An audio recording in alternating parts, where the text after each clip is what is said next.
Hey guys, we are back with another video, World Cup Qualifiers. Let's do this. We start with Asia and a top-of-the-table clash between Uzbekistan and Iran, which ended in a 0-0 draw. Qatar, after their abysmal window, however, redeemed themselves with a 3-1 win against Kyrgyzstan. Al Ghassani scored for the UAE before North Korea missed a penalty and John Ilguan had to save North Koreans for the 100th time. In the next match day, Uzbekistan barely won against the UAE thanks to a penalty. Kyrgyzstan also scraped through, this time against North Korea with an early goal. Iran then slapped up Qatar 4-1. After the window, here are the standings. Iran and Uzbekistan are dominating after wins against Qatar and the UAE respectively. They have 10 points each, and we could actually see them qualify in the next window or two. Iran have 2 easy matches ahead of them in November with North Korea and Kyrgyzstan. Uzbekistan's window, however, is a mixed bag. They first have Qatar, but things do cool down with a match against North Korea. Qatar are back on track after beating Kyrgyzstan despite getting demolished by Iran, and the UAE still sit third after bottling against North Korea. Both are still tied on points now. The UAE have 2 winnable matches against Kyrgyzstan and Qatar, both at home. Meanwhile, Qatar have to play Uzbekistan, which they will probably lose, and then a rivalry away in the UAE. Kyrgyzstan finally got their first win against North Korea after losing to Qatar, and they have to play UAE, which they could snatch points away from them, but then they have Iran. And speaking of North Korea, this is a window they will want to forget. They not only battle chances to get points against the UAE, but also Kyrgyzstan. And it doesn't get any better for you guys because you have the honor of playing the top 2 teams next window. We are screwed. Hey, I don't want to hear that defeatist attitude. I want to hear you upbeat. We are screwed. There you go. Iran and Uzbekistan will more than likely qualify, but the fight for the playoffs will be interesting because there is just a 2-point gap between 3rd and 6th. South Korea kept up their impressive form with a 2-0 win in Jordan, and Al Musharrafi made Kuwait his with 2 goals and a 4-0 win. Ayman Hussein scored yet another winner to help Iraq win against Palestine, and then they played South Korea and fell behind, but guess who was there to save them? Yeah, Ayman Hussein. But then South Korea woke up and scored 2 more goals, and Iraq fall down to 3rd. Why is that? It's because Jordan scored 4 against Oman. Kuwait, after losing 4-0 though, scored through a penalty, but then Palestine equalized with a penalty. Kuwait scored late on to win the match, but oh wait, here come Palestine in the last minute, and they finally equalized it, and Kuwait still don't have a win. This group is not as one-sided as Group A, as South Korea are just 3 points ahead of Iraq and Jordan after winning against both of them. South Korea, after playing the 2 most challenging opponents though, have less intense matches with Kuwait and Palestine, the bottom 2 teams. Iraq and Jordan, despite losing to South Korea, got wins over Palestine and Oman respectively. Jordan have to play a must-win in Iraq, and then they have a winnable game in Kuwait. And Iraq have 2 crucial matches next against both Jordan and Oman. Speaking of Oman, they're just hanging on to the playoff spot after winning 4-0 against Kuwait, but then losing 4-0 to Jordan. The suffering doesn't end for Kuwait as they still have a win after choking against Palestine and have to play South Korea and Jordan next.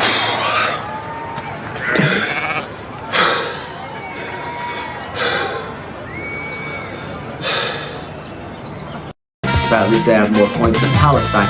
And Palestine, their window is doable as they have a game against Oman, which is winnable, and then South Korea, and they have proven to be able to compete with them. Australia were terrible last window, but bounced back against China. Bahrain somehow scored early against Indonesia, but then Indonesia scored 1 right before the break, and 1 in the middle of the second half, but then the refs added more minutes than World Cup 2022 stoppage time, and Bahrain found the equalizer. Japan won in comfortable fashion though against Saudi Arabia thanks to Daichi Kamada and Goki Ogawa. Australia are officially back and scored against Japan with an own goal, before Japan equalized with an Australian own goal. China somehow became a competent team and scored 2 goals against Indonesia, and Salam Al-Dasri missed yet another penalty against Bahrain as they ended in a 0-0 draw. Japan are still top and have an easier schedule ahead with Indonesia and China. Right behind them is Australia, who after their terrible start have seemingly worked out all the kinks, but conceding against China is still a bit sketchy. Australia have 2 must-win games though against Saudi Arabia and Bahrain, so we will see if Australia are truly back. Right behind them though is Saudi Arabia and Bahrain, tied on points. The Saudis have Australia next, but things simmer down with a match in Indonesia. Bahrain have China first, which they have to win, and then a match at home against Australia. Indonesia are still 5th, despite not winning, and have to play Japan and the Saudis next. And China will be more than happy with this window, as they put up a good fight against Australia and beat Indonesia. China have winnable games next in Bahrain, though, which they have to win, and then Japan at home, which is not winnable. Combo ball is back and better, and Bolivia got off to a bad start with a red card, but the Mountain Dwellers stunned the Colombians with the Miguel Tercero strike. Ecuador couldn't score yet again against Paraguay. Meanwhile, Argentina had the lead with another Otamendi goal, but Salomon Rondon came in with the clutches. Brazil showed how fraudulent they are yet again after conceding in the second minute to Chile. Please Chile, please pull off the upset.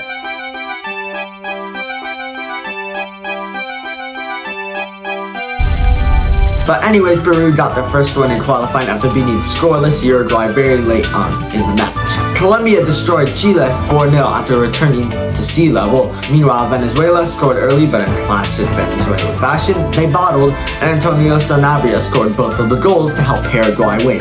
Ecuador played against Uruguay, and you guessed it, both teams couldn't score. Argentina and Brazil absolutely dunked on Bolivia and Peru respectively, and Messi finally returned from injury and scored a hat-trick and was involved in 5 out of 6 goals. After the October window, Argentina are still top and have a relatively easy schedule with Paraguay and Peru, but don't count out the Paraguayans, they're like terrorist ball at this point.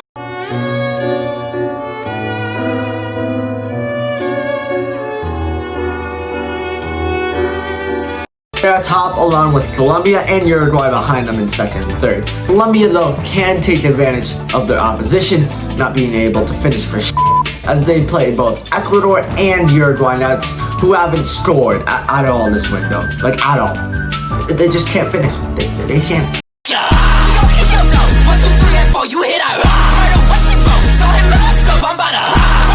Especially Uruguay, they haven't scored in 4 matches. At least Ecuador scored against Peru.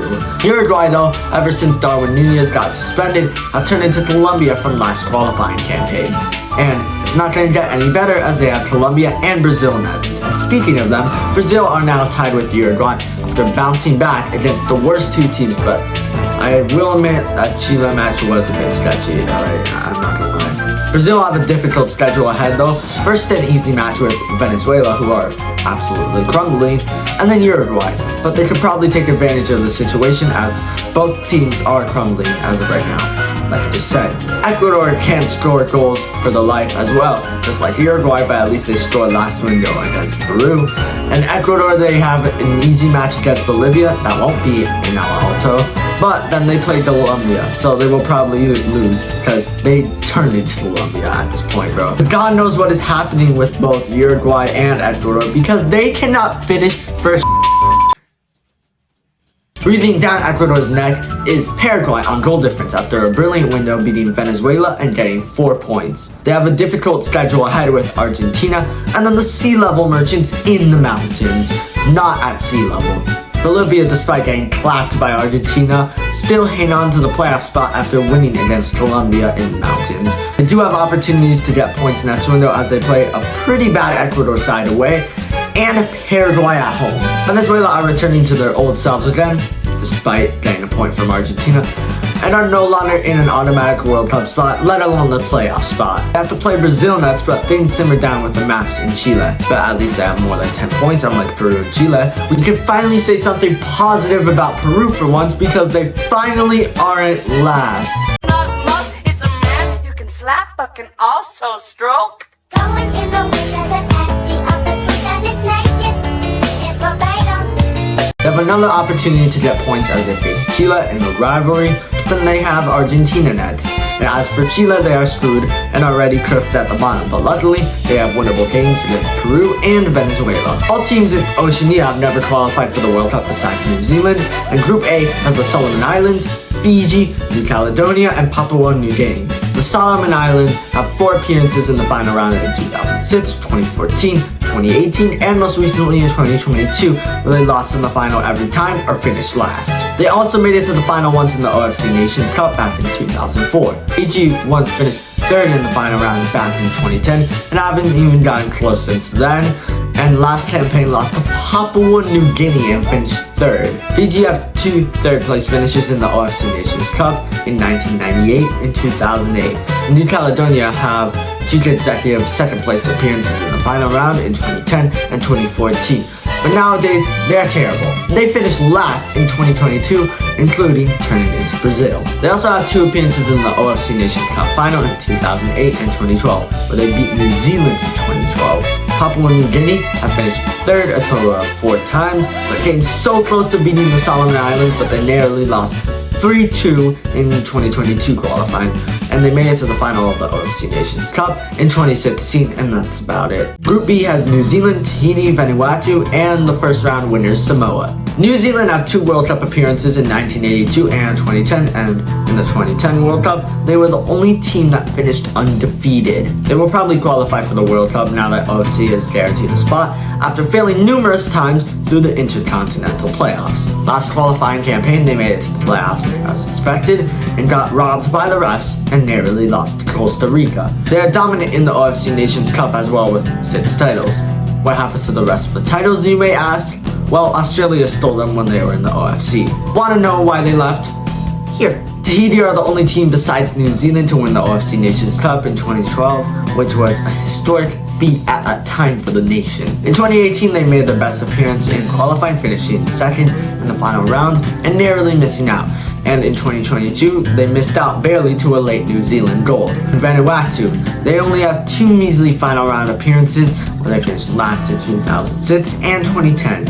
And last time when they did compete in 2018, they finished last behind Fiji and the Solomon Islands. The reason last time they competed was in 2018 was because they withdrew to COVID in 2022. New Caledonia I thought wouldn't do that well because of 2022, as I mentioned previously, but they beat Papua New Guinea and shocked me 3-1 in dominating fashion. Roy Krishna, the only Fijian player in FIFA, scored a crucial goal against the Solomon Islands to help them win the match, and that shocked everyone because Solomon Islands, going into this, were the second best team in Oceania, behind New Zealand, and they were my personal pick to challenge them for the World Cup spot. New Zealand and Vanuatu won by 3 goals against Tahiti and Samoa respectively. I didn't think Tahiti would do this bad because last qualifying campaign, they barely lost to them, but it was during COVID, so I guess everything was messed up. Right now, here are the standings. Don't get excited, everyone. It's only been 1 match. Despite it being early days, New Caledonia and Fiji are somehow top of the group. Meanwhile, Papua New Guinea and the Solomon Islands are somehow bottom. The 2 teams expected to go through. New Caledonia have a game against the Solomon Islands, and if they win that, they go through. But if they don't, they have another opportunity at redemption against Fiji. And Fiji just need a win to progress against Papua New Guinea. If they don't win that, though, they have a chance, as previously mentioned, against New Caledonia. The Solomon Islands and Papua New Guinea have to win the next game, and if they don't, they are pretty much screwed. Assuming both win it though, it will set up a final battle to see who goes through. Vanuatu are barely ahead of New Zealand by goals scored, and Tahiti and Samoa are looking like they're already out of it. In the next match day, the losers play each other and the winners play each other. Tahiti plays Samoa, and whoever loses that will more than likely be eliminated. The same case for New Zealand against Vanuatu, but whoever wins advances. This time, of course. If New Zealand somehow shit the bed against Vanuatu, they have a chance at redemption against Samoa. For Vanuatu, if they win, they will go through, but if they lose there, it will be a spicy match between Tahiti and Vanuatu to see who goes through, assuming Tahiti win. If Tahiti lose, however, that opens the opportunity up for Vanuatu. If Samoa somehow win, they are screwed either way because they have New Zealand afterwards. Anyways, the next matches for Oceania will be played in November, which is when all Asia and CONMEBOL is going to be played, for all World Cup qualifiers. And we will know the team to qualify from Oceania in March. It will probably be in New Zealand, but if you guys have any surprise picks, let me know in the comments. Also, let me know in the comments, is your team doing good? Is it doing bad? Do you want to die? What continent are you from? Like Asia, CONMEBOL, Oceania? Who knows? Anyways, leave your comments down below, and I'll see you guys next time. Goodbye.